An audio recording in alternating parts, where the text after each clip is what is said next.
오늘 우리에게 주신 하나님의 말씀은 출애굽기 6장 2절에서 9절의 말씀입니다. 하나님이 모세에게 말씀하여 이르시되 나는 여호와이니라.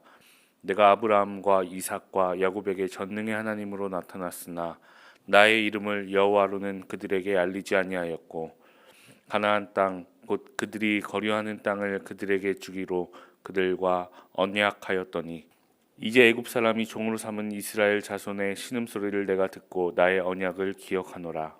그러므로 이스라엘 자손에게 말하기를 나는 여호와라.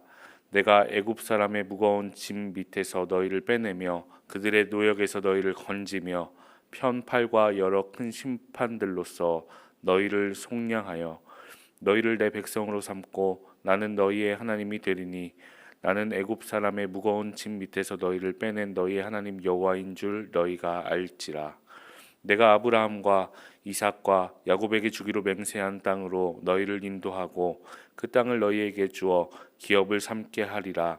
나는 여호와라 하셨다 하라. 모세가 이와 같이 이스라엘 자손에게 전하나 그들의 마음의 상함과 가혹한 노역으로 말미암아 모세의 말을 듣지 아니하였더라.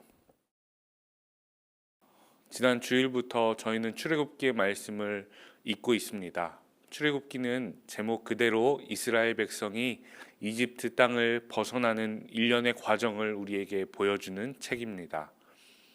하나님께서는 이집트 땅에서 신음하는 백성들의 그 기도 소리를 들으시고 모세라는 지도자를 세우셨습니다. 그리고 이 모세를 통하여 이스라엘 백성들을 말 그대로 출애굽 시키십니다. 출애굽이라는 사건은 단순하게 보면 이스라엘 백성들이 그들의 삶의 근거지를 이집트에서 다른 곳으로 옮긴 그 사건이라고 볼 수 있습니다. 하나님께서 그 기도에 응답하셨다 이렇게 볼 수 있는 것이죠. 그러나 출애굽 사건은 성경 전체에 있어서 그것보다 훨씬 더 중요한 의미를 가지고 있습니다. 단순히 그들의 삶의 근거지가 옮겨지고 고통스러운 삶에서 벗어났다 이렇게 말하는 것보다는 더 큰 의미를 가지고 있는 것입니다. 그것은 하나님께서 이스라엘의 하나님이시며 그 백성은 하나님의 백성이라는 것을 다시 한번 확인하는 사건이었습니다. 이스라엘을 제사장 나라로 세우셔서 온 백성들이 이스라엘 백성으로 인하여 하나님께 나아오는 큰 구원의 역사가 지금 이 출애굽이라는 사건을 통해 더욱더 구체화되고 있는 것입니다. 이런 큰 흐름을 확인하시며 출애굽기와 앞으로 이어지는 말씀을 읽으시기를 바랍니다. 그런데 우리가 출애굽기를 읽으며 주목해야 할 부분이 있습니다. 이 출애굽이라는 귀한 역사가 단 한 번에 이루어지지는 않았다는 사실입니다. 그 이야기를 읽다 보면 답답할 정도로 많은 우여곡절이 있었습니다. 하나님의 부름을 거절한 모세며 너무나 완고했던 바로까지 출애굽의 여정에는 참 많은 어려움들이 있었습니다.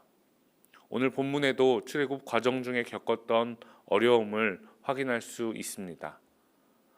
오늘 본문에서 하나님께서 이스라엘 백성들에게 말씀하고 계십니다. 나는 너희 조상들과 언약을 맺었던 하나님이라고. 이제 내가 너희들의 신음소리를 듣고 이집트에서 건져내겠노라고 말씀하십니다. 얼마나 감격스러운 순간입니까? 그 간절한 기도가 이제 응답받는 순간이었습니다. 그런데 오늘 본문을 쭉 읽어보니 참 황당한 일이 일어나고 있습니다.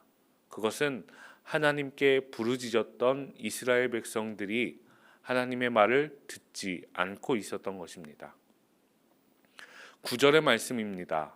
모세가 이와 같이 이스라엘 자손에게 전하나 그들의 마음의 상함과 가혹한 노역으로 말미암아 모세의 말을 듣지 아니하였더라. 참 황당한 일입니다. 바로 얼마 전까지 하나님께 간절히 부르짖었던 이스라엘 백성들인데 하나님의 말을 듣고 있지 않고 있습니다.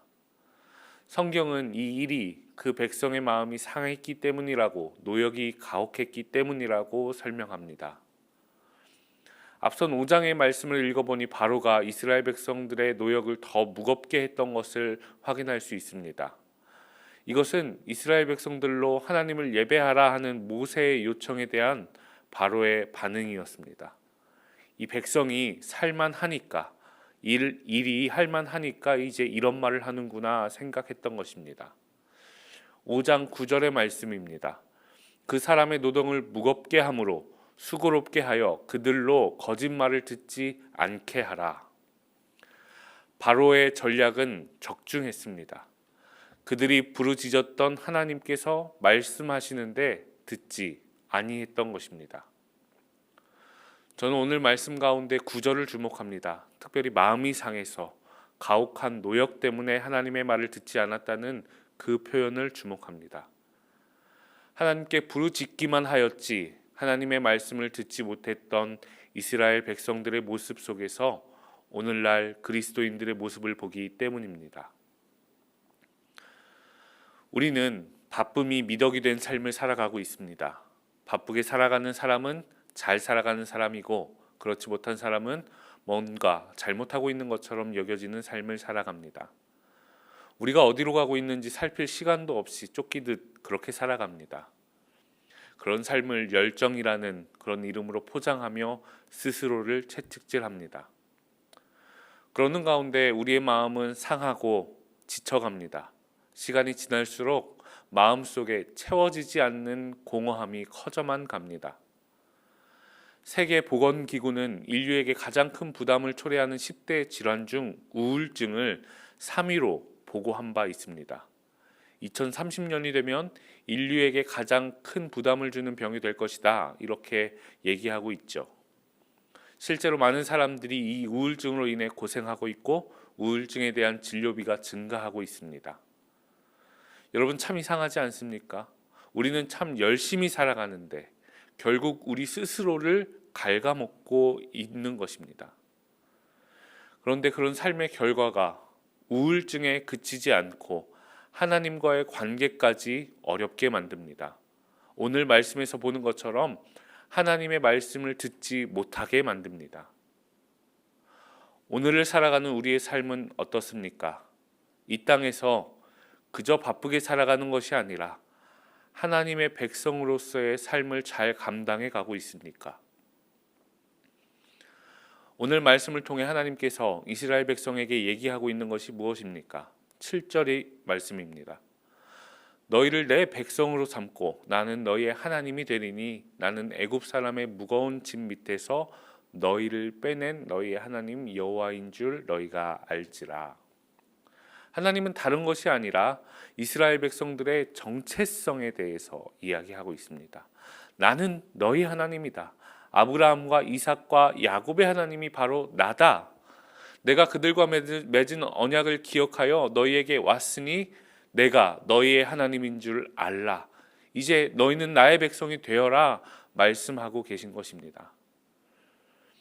출애굽의 사건이 단순히 이집트를 빠져나가는 것이 아니라 노예 생활을 끝내는 것이 아니라 하나님의 백성으로 새로운 출발을 하는 것이다 말씀하고 계신 것입니다.